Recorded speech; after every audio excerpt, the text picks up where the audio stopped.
Merhaba arkadaşlar, kanalımıza hoş geldiniz. Bugünkü videomuzda çok güzel bir atkı modelimiz olacak.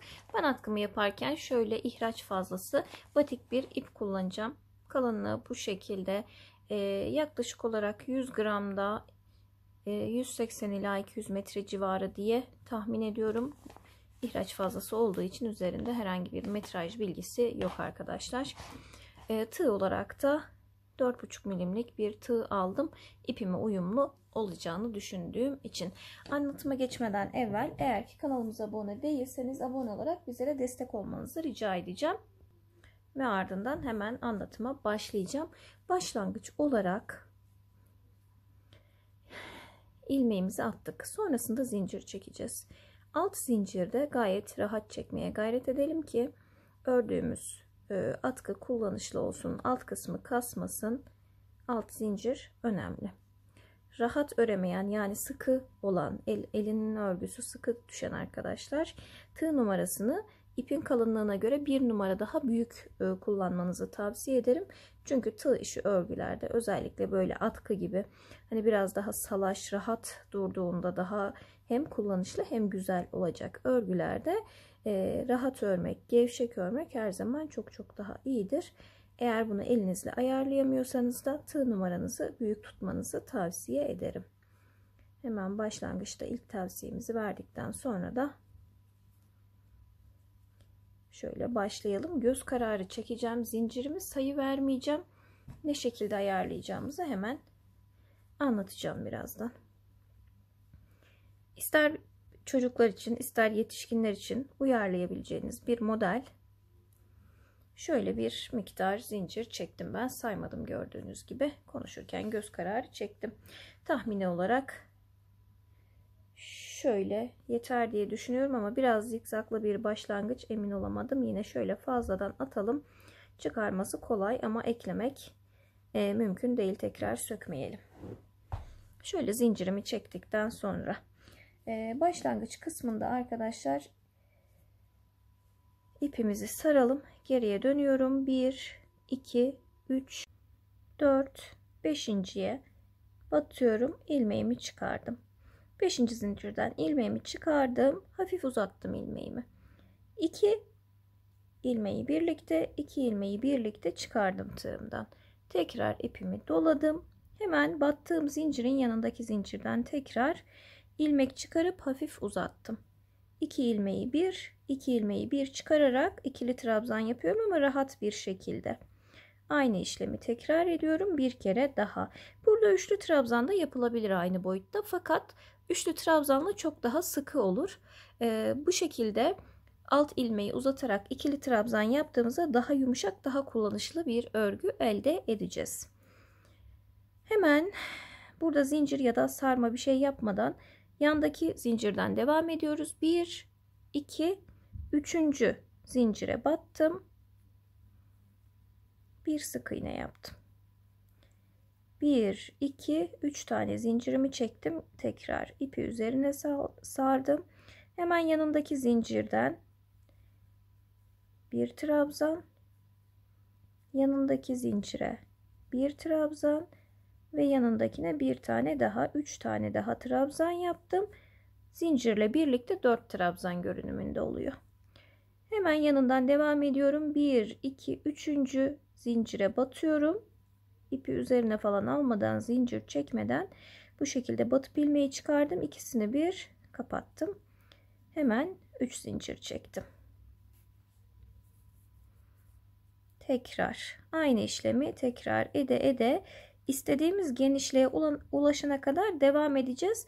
Kaç tane modelin, yani bu şekilde kaç tane zikzağın olacağı ipin kalınlığına göre değişir. Sizin ne genişlikte istediğinize göre değişir. Onun için sayı vermeyeceğim. Ben burada zaten göz kararı ayarlıyorum. Belli bir sayıya göre örüp uyarlamıyorum. Sizin de o şekilde yapmanızı söyleyeceğim arkadaşlar. Çünkü dediğim gibi ben o şekilde yapıyor olacağım. 3 tane trabzanımı yapıyorum. 1, 2, 3. zincire sabitliyorum. 3 zincirimi çekiyorum. Yanına 3 tane trabzan, yan yana. Sonra 3 zincir sayıp 1 2 3, üçüncünün içinden sık iğne ile sabitleyip 3 zincir çekip devam ediyorum. Dediğim gibi mesela bir çocuk için yapılacaksa atkı 5-6 yaş için falan şöyle gayet uygun bu genişlik. Daha büyük yetişkin için ya da genç için yapılacaksa daha geniş yapılabilir. Aynı şekilde çok daha genişini yaparak şal şeklinde de ilerletebilirsiniz. Ben şimdi devam ediyorum böyle. Evet, şöyle şu şekilde 1 2 3 4 5 6 7 tane motifle tamamladım ben. Benim için bu genişlik yeterli diye düşünüyorum. Sizler de göz kararı olarak istediğiniz genişlikte ayarlayabilirsiniz. Şimdi modelin bittiği noktada burada kalan zinciri ne yapacağız? Hemen şöyle yapalım. En son battığımız zincir burada. Yanında bir zincir var. Bunu geçiyorum. Onun yanındaki zincirden tek ipin içerisinden makasımı geçirip kesiyorum. Şuradaki zinciri çıkardım. Atıyoruz bunu. Burada kalan ipi de çekip şu şekilde sıkıştırarak burayı gördüğünüz gibi sanki tam sayılı zincir çekmiş görüntüsüne getiriyoruz. Bu şekilde devam edeceğim. Şimdi kenarda bir tane zincir çektim, çevirdim. 2 3 4 tane zincir çekeceğiz kenar kısımda. İpi üzerine aldım. Şu noktaya hemen bakın, şuraya değil şuraya batarak ilerleyeceğim. Uzattım ilmeğimi. Bir, aynı noktaya batıyorum.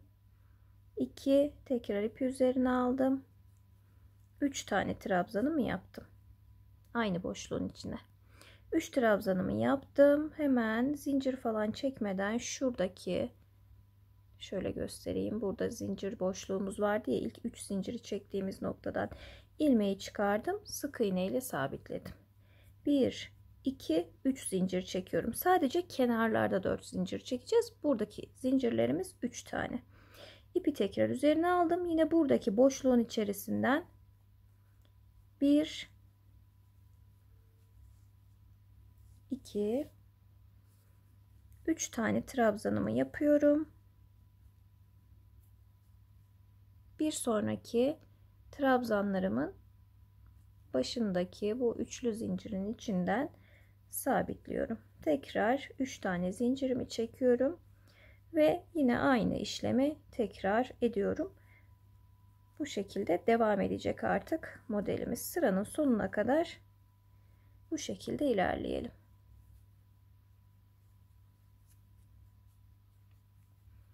Ne kadar rahat örerseniz, ne kadar böyle yumuşak, yani gevşek örerseniz o kadar yumuşak olur, kullanışlı olur, puf puf olur.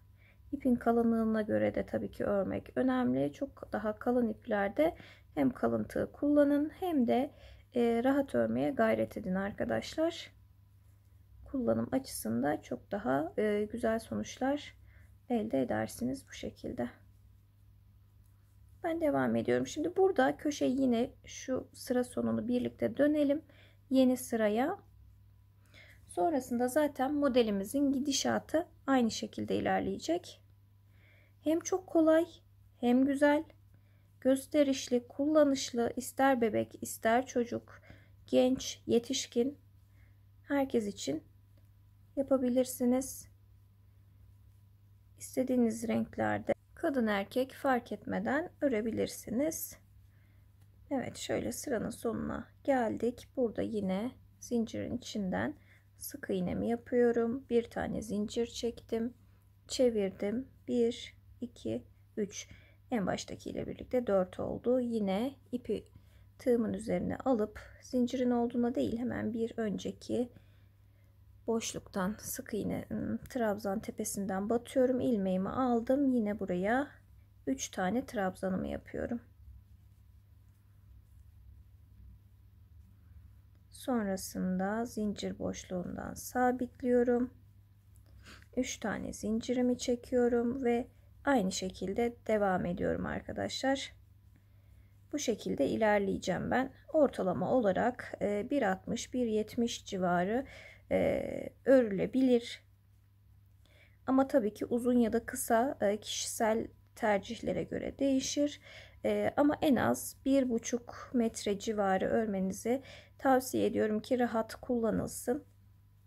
Hem de daha şık duruyor uzun olduğunda. Ama dediğim gibi kişisel tercih. İsteğe göre ayarlayabilirsiniz. Bu şekilde ben devam edeceğim. Döne döne öreceğiz. Her iki tarafı da böyle aynı görüntüde güzel, hoş, kullanışlı bir modeli elde etmiş olacağız.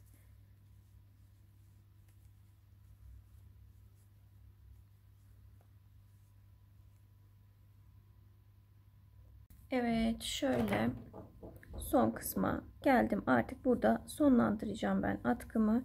Boyut olarak istediğiniz kadar uzatabilirsiniz. En az 1,5 hani çocuklar için de diye söylüyorum. Hep şöyle en son zinciri çektikten sonra ipimi kestim ben burada. İlmeğimi kapatıp bırakıyorum. Bu noktada bu şekilde burayı tamamlamış oluyoruz arkadaşlar. Hemen şimdi dediğim gibi şunu belirtmek istiyorum. Boyut olarak çok soruluyor. Hani ne kadar yapalım, nasıl olsun, kaç santim olsun. İstediğiniz çocuk ya da bebek ya da yetişkin için nasıl olacaksa en az, yani çocuklar için de 1 metreden biraz daha fazla olmasını tavsiye ediyorum. Özellikle boynundan dolayıp arkadan bağlayabilmek adına, ama yetişkinlerde 1,5 ila 2 santim kullanacak kişinin boyuna göre de değişecektir bu ölçü arkadaşlar. Ben biraz daha uzatacağım aslında, ama benim 200 gramlıktı yumağım. 200 gramlık ipim bitti. Siparişini verdim.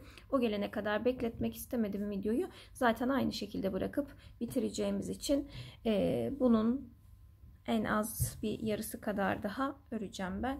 Dediğim gibi ipim geldiğinde devam edeceğim. Videoyu bekletmeyeyim diye tamamlamak istedim. Bu şekilde iki tarafı da, ön yüzü de arka yüzü de gayet hoş, muntazam görüntüde aynı şekilde kullanılabilecek güzel bir model. Rahat da örerseniz yumuşacık oluyor.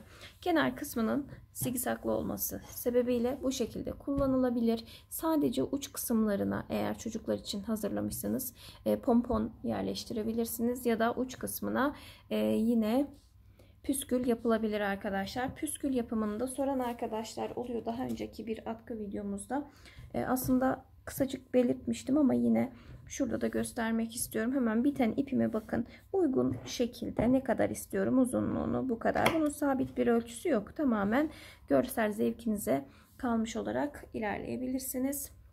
Ne kadar istiyorum dediğim gibi. Mesela bu modelde şurayı hiç hesaba katmadan sadece uç kısımlarına yapılabilir. Zikzakların uç kısımlarına. Oraya da birlikte yapalım dediğim gibi. Şöyle mesela uzunluğunu bu kadar istiyoruz. Göz kararı yapılabilir, ya da işte bir telefondur, bir not defteridir, o tarz bir objenin etrafına sarılarak tümden kesilebilir ipler. Bu şekilde ihtiyacımız olacağı kadar püskülümüzü öncelikle keserek başlayacağız arkadaşlar. Sonrasında bunu ipin kalınlığına göre tek kullanabilirsiniz. İki ipi birlikte tutarak kullanabilirsiniz. Ben şu anda gösterme amaçlı yaptığım için hemen şöyle bakın, tepe noktasından tam şuradan ilmek içinden alırsanız daha sağlam olur. En uçtaki ilmeğin içinden geçirdim tığımı. İkiye katladığım noktayı buradan geçiriyorum. Tığı çektim bakın. Şöyle. İki ucunu da ipin bunun arasından geçirerek sabitledim. Yine aynı işlem, dediğim gibi 2 katlı 3 katlı kullanılabilir ipler. Sadece modelin uçlarına değil, ara kısımlarına da, içte kalan şu noktalara da yapabilirsiniz. Ya da tek tek her bir ilmeğin üzerine yine yapılabilir. İstediğiniz sıklığa göre ayarlanabilir. Tamamen kişisel tercihler. Ben şöyle sadece yapılış tekniğini göstermek istedim. Dediğim gibi tekrar şöyle de yapalım.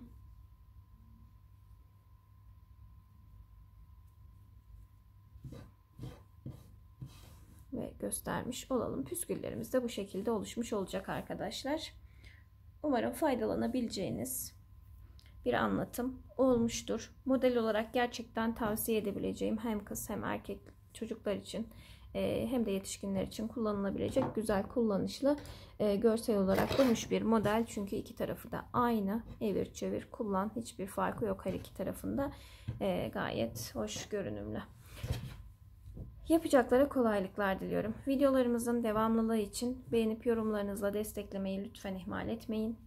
Bundan sonraki videolarda görüşmek üzere. Hepiniz hoşça kalın, sağlıcakla kalın.